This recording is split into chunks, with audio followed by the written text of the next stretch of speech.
Hola languachistas, hoy os traigo la partida de Roberto Alfaya del fin de semana pasado. Sí, el mismo Roberto Alfaya de la inmortal aquella. Y es que nos ha dado la victoria este fin de semana, como veis ahí, en el tercer tablero. Los demás hemos hecho todos tablas y con esto mantenemos viva la llama de la esperanza de ganar este campeonato.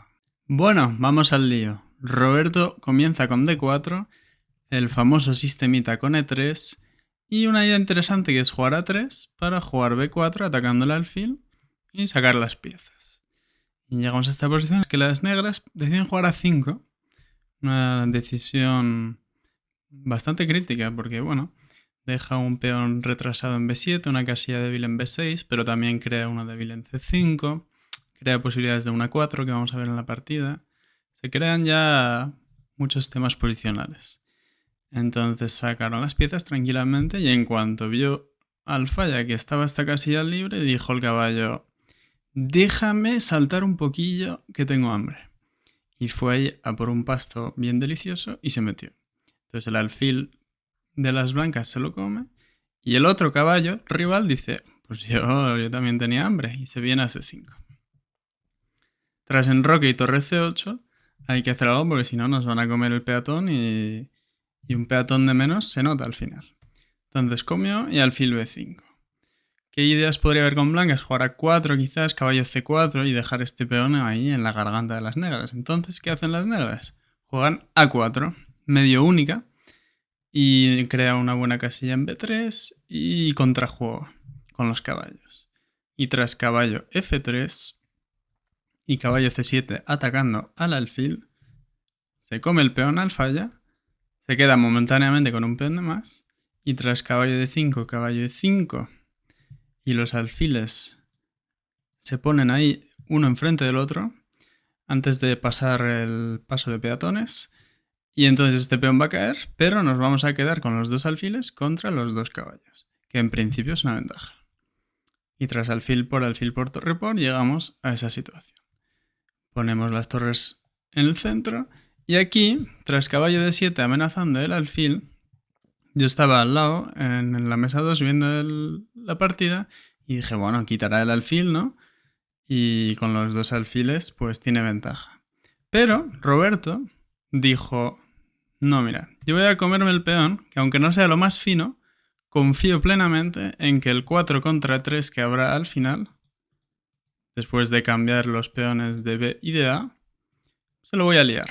En principio son tablas, pero vamos a ir viendo ese final, que es muy interesante. Y tras G6 viene G4, muy buena. ¿Por qué? ¿Y por qué es importante que la torre esté aquí también? Porque en estos finales, cuando tenemos los tres peones, queremos cambiar un máximo de ellos, porque facilita la tarea defensiva. Generalmente se pone un peón en H5 y con ello ya dificulta mucho el avance de las blancas, o del bando que tenga el peón de más. Y por otra parte también queremos fijar los peones. Si pudiéramos jugar quizás G5 también sería interesante, aunque hay que ver si las negras podrían cambiar peones. En ese caso igual no es tan interesante. Entonces hay que tener esos conceptos en cuenta. El de los cambios de peones y el de fijar o no la estructura. Entonces, las torres van a comerse los peones del otro flanco, eso era de esperar. Y torre B5. ¿Por qué es fina esta jugada? Porque controla esta importante quinta fila en la que las negras quizás en algún momento querían jugar con G5 o poner su propia torre para poder jugar H5 y cambiar peones. La posición de todas formas está igualada, pero no tiene por qué ser tan fácil de defender. Traemos el rey, avanzamos peones, que es el único plan para ganar realmente, avanzar peones con blancas, y típicamente jugar H5 en algún momento. ¿Por qué? Bueno, lo vamos a ver, vamos a ese momento. F4 y H5. ¿Qué pasa? Que G5 no se puede. Si comemos, nos quedamos con dos peones débiles, con negras, que eso pues es una ventaja comparado con la posición actual. Y si no, nos van a comer a nosotros, que tras unos jaquecillos es lo que pasa. No queremos comer de peón porque le damos una carretera ahí al peón de E. Y si como es de rey, que es lo que pasó, pues lo dicho, nos quedamos con una estructura deficiente, digamos, ¿no? Es una estructura que no ha ido al colegio, que no ha leído mucho, y entonces puede tener problemas en su reinserción social.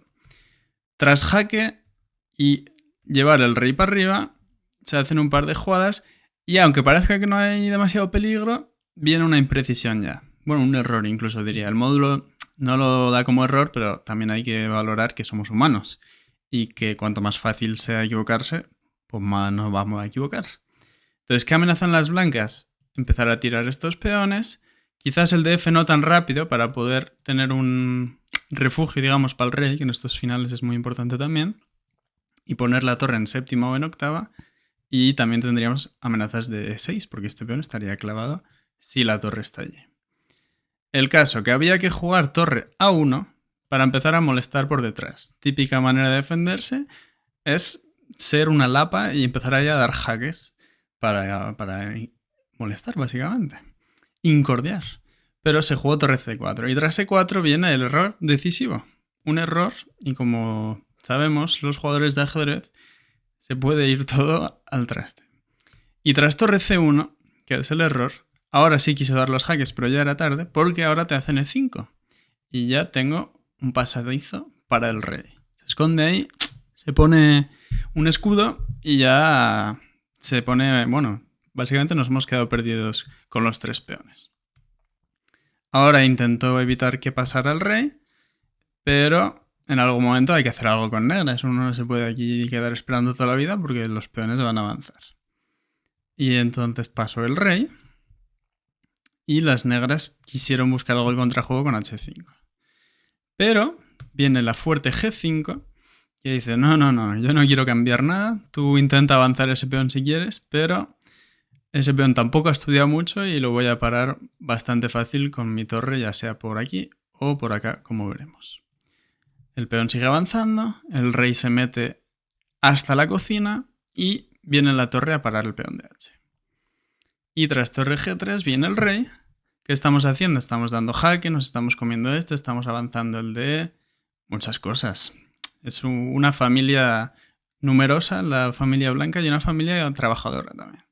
Bueno, tras torre G2, torre D8, rey H7, torre D3 y hay que avanzar el peón. Hay que decir que aquí había un remate, entre comillas, más directo, que es E6. ¿Por qué? Porque si nos comen, damos jaque y avanzamos, con mate inevitable, bueno, ya hay que dar la torre y llorar con negras. Y si nos juegan a E6 una jugada como podría ser H2, diciendo, cuidado que te hago una dama, comemos, dejamos que las negras hagan una dama y se ilusionen, hagan planes de futuro, etc. Damos jaque, coronamos y damos mate en G7 a pesar de tener una torre de menos. Podríamos poner aquí muchas damas y torres. ¿Y de qué servirían? De nada, porque esto sería mate igualmente. El caso, que tras H2 jaque y F5 vienen todos los peones hasta el final. Y tras G6 se dio un jaque, pero bueno, ya van a ser más que suficientes estos 2 peones para rematar. Y tras un par de pataletas del negro, que nunca se sabe, a uno le pueden ahogar o pueden pasar muchas cosas hasta el final. Rey G6 y a torre A2 F7 y ahora sí, se abandonó porque te va a venir torre H8 y te van a hacer una dama. Bueno, lo podemos poner sobre el tablero, ¿por qué no? Y dama y se acaba la partida. Así que nada, se mantiene el sueño y nos vemos en el próximo vídeo. Chao.